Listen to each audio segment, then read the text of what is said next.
Bandeko balandi ya lisolo ya poso ya lelo nazali na sengo ya kozala lisusu liboso na bino pona kosolola na bino mai matalaki politiko na semaine oyo tozali na yango pona lelo na kosola na bino bongo évolution ya affaire Chebeya tokomi wapi remise officielle ya Trans Academia oyo gouvernement yebaki bongo na kopesa bana mboka ba étudiant na ba université ya RDC et puis tokozonga bongo na feuilleton Kabund ba député ya Union Sacrée ba yebaki na ko désavouer ya IDPS également ba jeune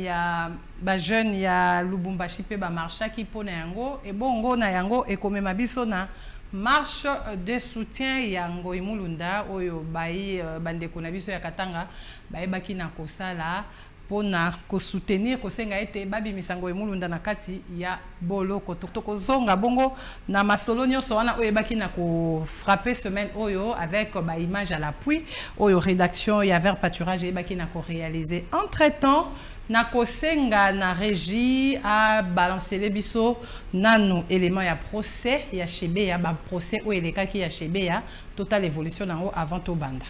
Il s'agissait de la 5e audience de la haute cour militaire dont le procès en appel de Floribert Chebeya et Fidèle Bazana. La haute cour militaire a entendu comme renseignant l'officier Katebere, chef de peloton du bataillon PEM, commis au poste de Mitendi dans la commune de Mongafula le 1er juin 2010. Les questions lui posées étaient en rapport avec la concession appartenant au général Djadjidja où était enterré le corps de Fidèle Bazana. Na période wana nanazali commandant bataillon PEM plutôt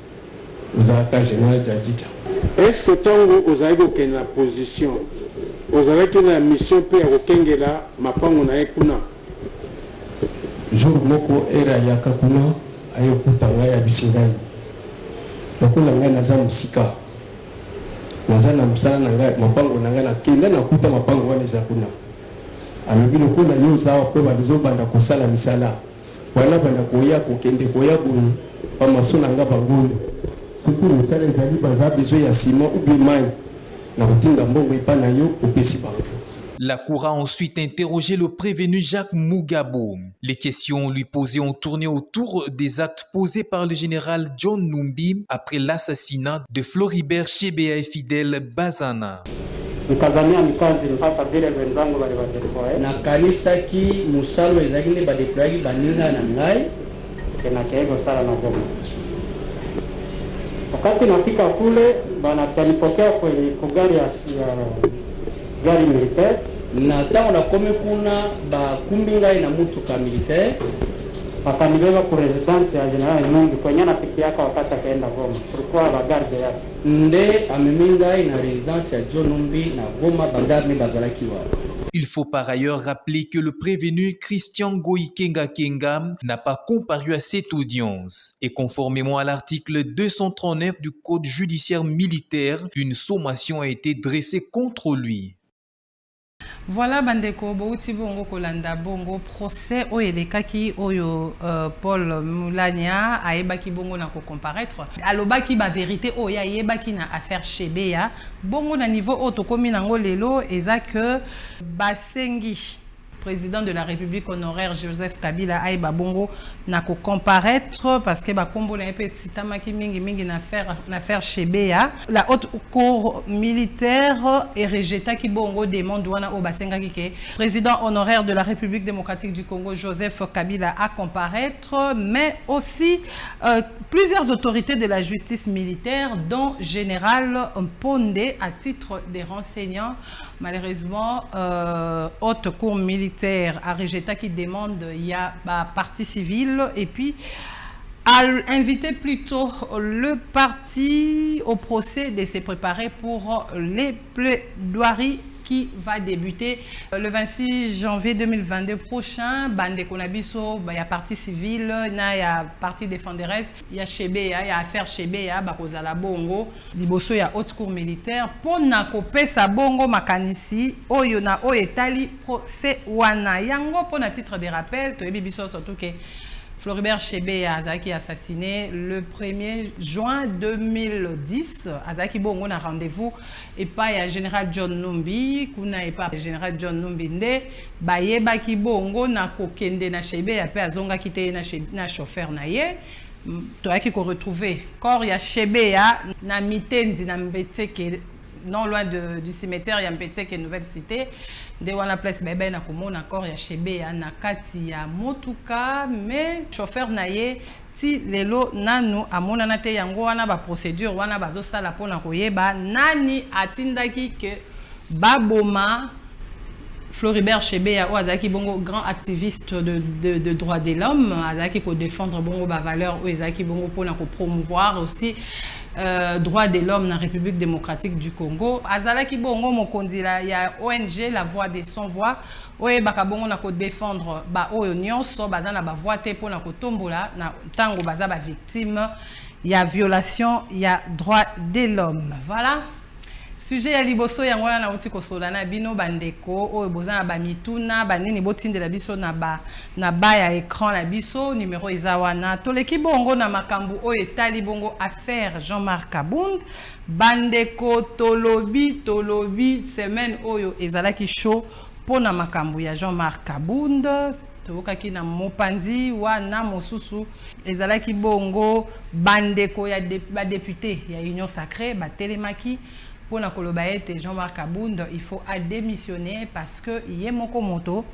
ayebaki na ko signaler que il va démissionner. Pour na makambo o elekaki bayebaki na ko sakaje ndaku na ye, ba panzaki biloko ya ndaku na ye ndeko président, ndeko vice-président de l'Assemblée nationale, ya lobaki ete humiliation wana akokoka yango te, il faut démissionner. Mais toye kotala ete si le long de Jean-Marc Azoko ko démissionné de to ebité soki pona nini tota nano image o ya ba député ya Union Sacrée député national ya Union Sacrée ndenge ba désavoué ba lingi lisusu te ba lobi Jean-Marc Kabound a démissionné apesa ki ba heure o ya ko démissionné mais si le long nano a démissionné te to landa bongo tozonga na plateau. Nous,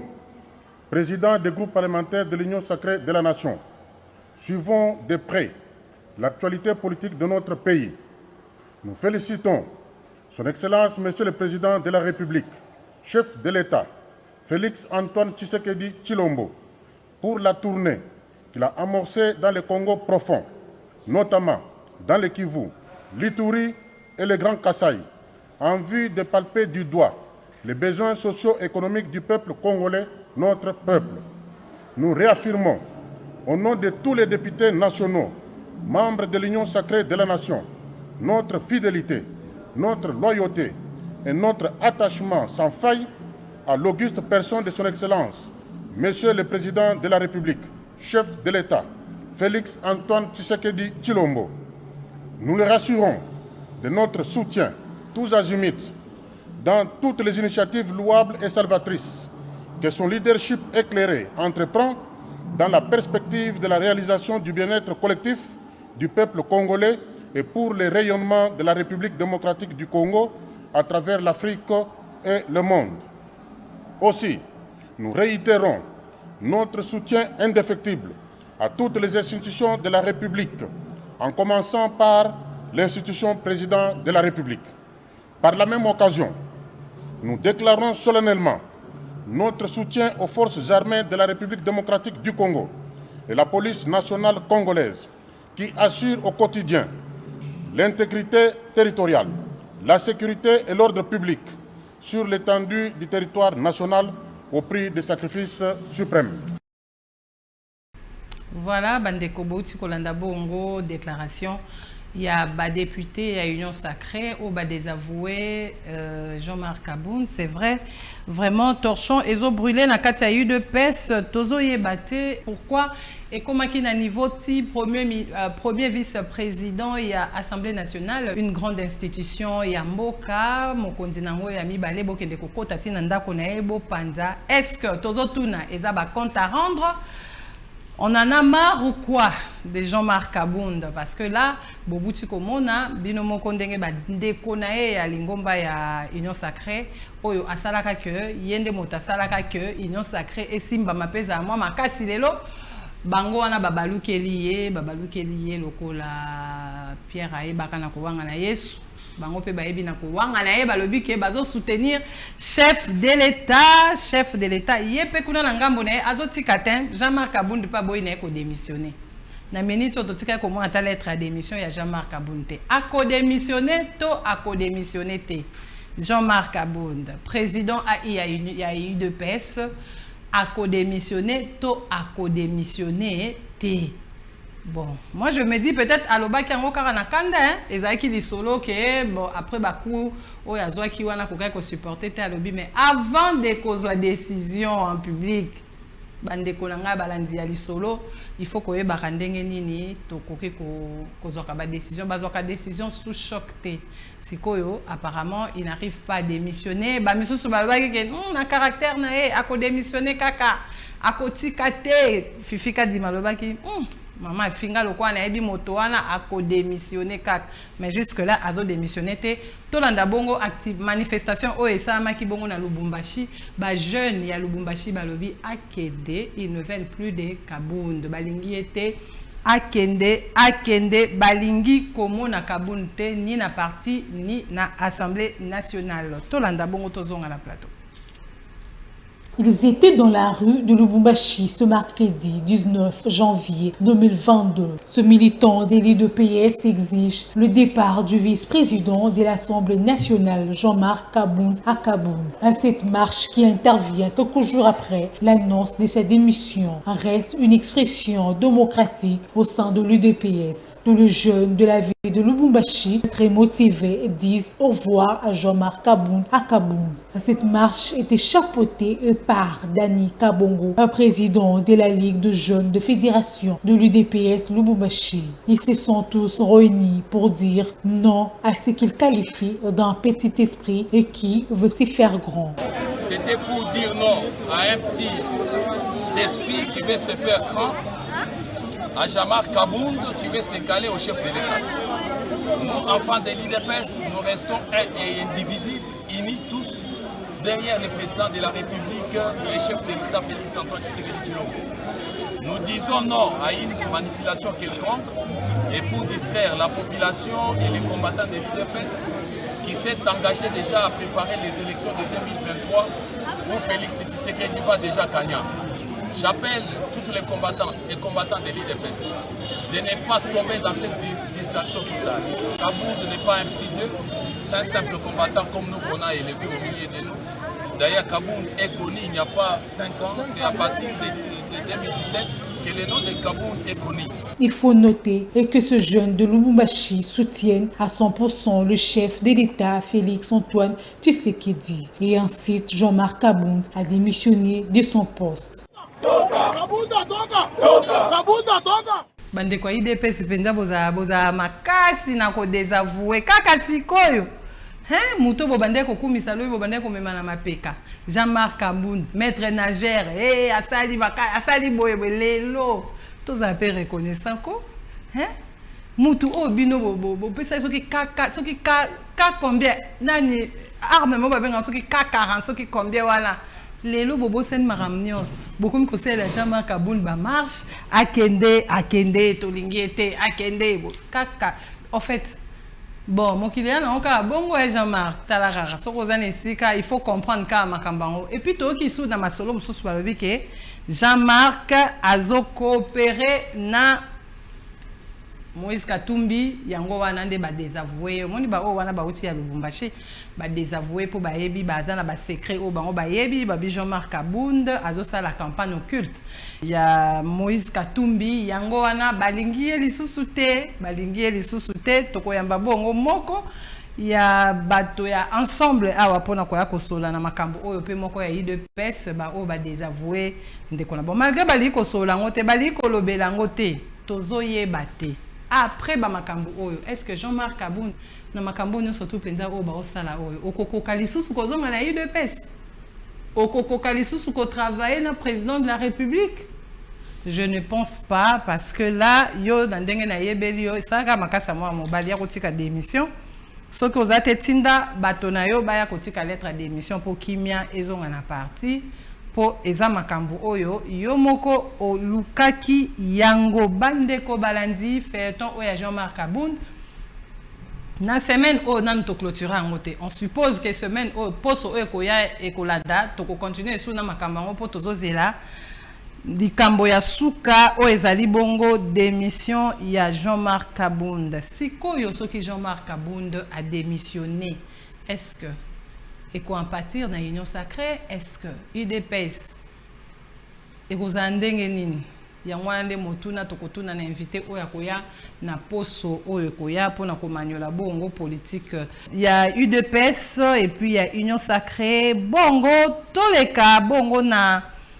makambo oyo etaki lokwa tozana Lubumbashi totala bongo boyebaki ete mwana mboka Ngoy Mulunda azali bongo détenu na prison ya Makala tilelo azali bongo détenu na prison ya Makala na bongo bakangaki po babaki ke abandaki kosala kobenga bato à la haine tribale yango wana bayebaki bongo mibeko eyebaki na kokangisa mais mardi à 18 janvier marche moko esalamaki na Lubumbashi kuna balobi ete babimisa pasteur Daniel Ngoy Mulunda pasteur Daniel Ngoy Mulunda azalaki bongo président moko ya ba président ya Seni na mboka na biso oyo agiraki bongo centrale électorale ya mboka na biso bakangaki epona babengaki bakizaki ke incitaki bato à la haine tribale yango wana manifestation wana o esalamaki na ville qui préfère balobaki ete babimisa bongo ndeko Ngoy Mulunda mais na sima na yango ba opposants ebele soit ba membre ya parti politique ebele bayebaki na ko réagir après manifestation wana po ba benganaki bato ba boyaki ke bato ba manifester ministre ya intérieur ya mboka ya Okatanga ayebaki bongo na ko panza démarche wana tokaki ke bato bakufaki et puis bato mosusu bazali na hôpital bazoki bapota ebele Moïse Katumbi a déploré qui situation wana il fallait que marche et salama et puis la police est encadré marche c'est ça et puis Nene Nkulu oyo azalaka bongo mikolo yote koleka mokambia ya nini ya AFDC et alliés à l'époque de Kabila, azalaki bongo mokambi ya AFDC et alliés. Lelo a comme appelé la partie nae moko depuis que mokolo parti a récupéré partie nae ba tilukwe boazwa partie nae Nene Nkulu aleka ki bongo pe na koloba asepela ki na ba acte wana te bandeko soki ba pekisi bino marche il faut pe boyo karako bato bakufara boye yongo Mulunda fandi dans na kati ya prison bakanga ki yo pona cause moko o atato ke na nini eza juste pourquoi ko ba appeler bato na haine tribale mais nani donc nani général John Numbi bakuta makambo na ebele bakuta ndako na biloko ebele na tika komona katange moko te aleka a condamné ke biloko bakuti na ndako ya John Numbi et tout botikala ko sa déclaration te mais sikoyo bana bato bazokufa bato bazobukana pourquoi toboyi te so likambo eza ya ko condamner il faut ko condamner mais ezate ke bato bakufa kama kila bato etangaka pona bino non lisolo ya poste ezo présenter ba condoléances na ba famille oyo bayebaki na ko perdre bandeko na bango na marche wana ya Ngoy Mulunda nzambe abatela asimba mitema na bino bandeko balandi toyoki information uti kokomela biso awa balobi ete IGF azana kati ya OGFREM il y a 6 mois mais lelo moko ezo sala mate bazo rapport ezo pesa mate entre temps makambo ezongi neti ya kala avant kutuke DG o bauti kolongola azala o apesa ki batu nyonso tu makasi ya kosala a motiva ki ba agent ya ko travailler depuis AI azawana IGFP azawana mais suite moko ezo sala mate détournement ezo sala makaka ministre ya transport et gouvernement botala na no makambo ezo le kanakata OGFREM IGF c'est bien azakuna mais IGF ezo bajan balobi IGF tozoyoka IGFT IGF akoti na jeu ya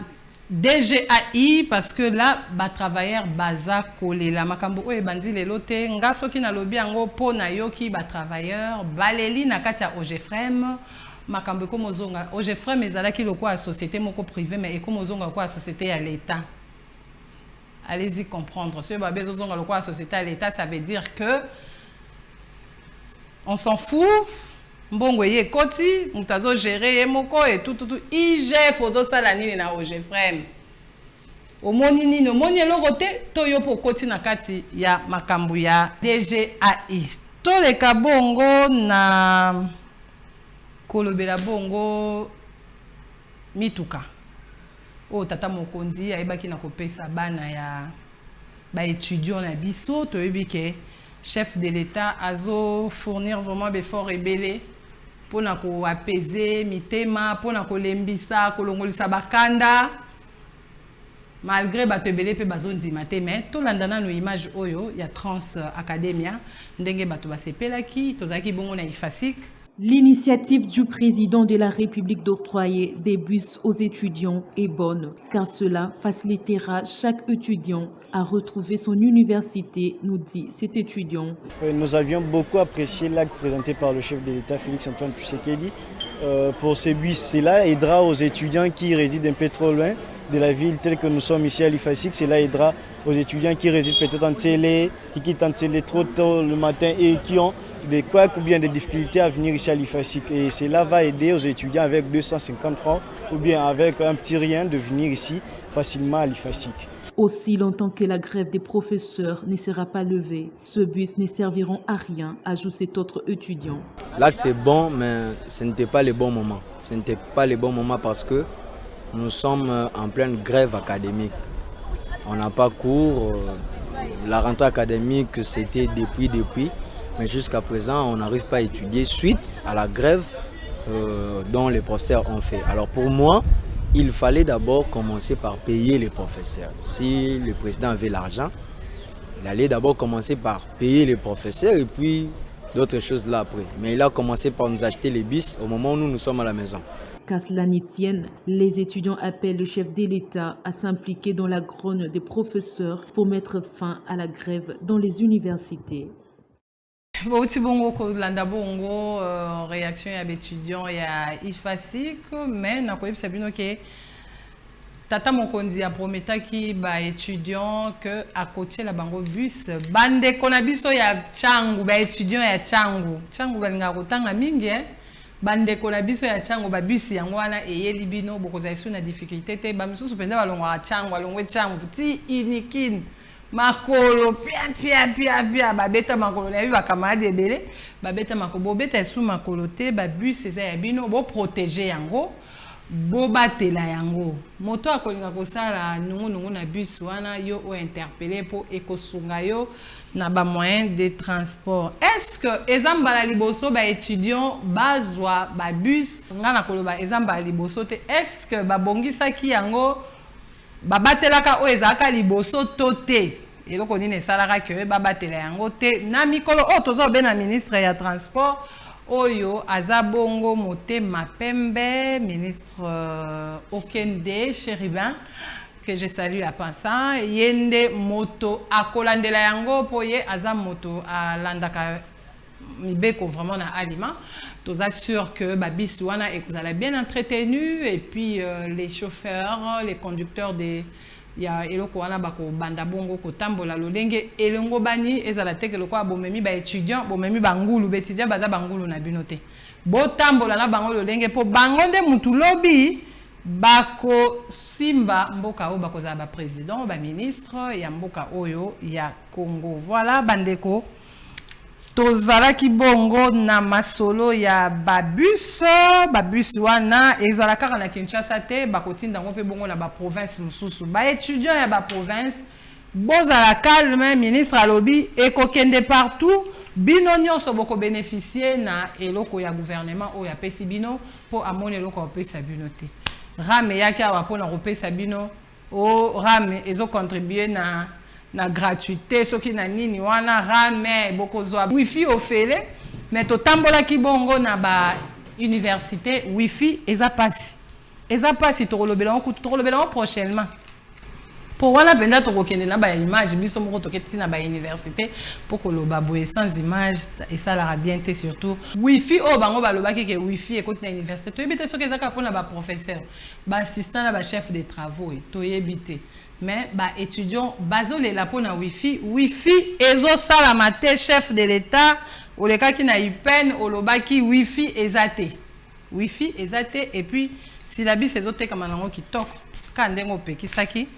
si la bus ezoteka manango bazo continuer ndenge bazalaki na bango vie eza nango normal wifi ezate chef de l'état ke na ipen tinda batu na ipen bakoye biso ke wifi matata ezaka pona ba responsable voilà tokomi na suka ya émission na bino bandeko lelo nazalaki ngamoko pona kobetela bino mwa masolo oyo toti kosola na bino prochainement na kozala na wa bino kaka nde bosengaka bokomela ngai bosenga invité o bolingi pona koluka ye déjà poto sembola masolo ya semaine o ekolanda ngala bino tokutani bongo na poso ekoya na pesi merci na équipe technique ya lisolo ya poso na pesi pe joyeux anniversaire na wangai mwana ntuka affermi vita mwana ntuka ya rédaction vers pâturage ouais ben bongo na robotama joyeux anniversaire à toi et puis na pesi merci Nada d'Espérance Mbakadi, Ouazali Bongo promoteur, il y avait Pâturage Télévision. Na bande konyo surtout il y avait Pâturage Télévision. Bonne année Nabino et meilleurs vœux. Nabino nyos boko landangai. Tokute Nabino très prochainement.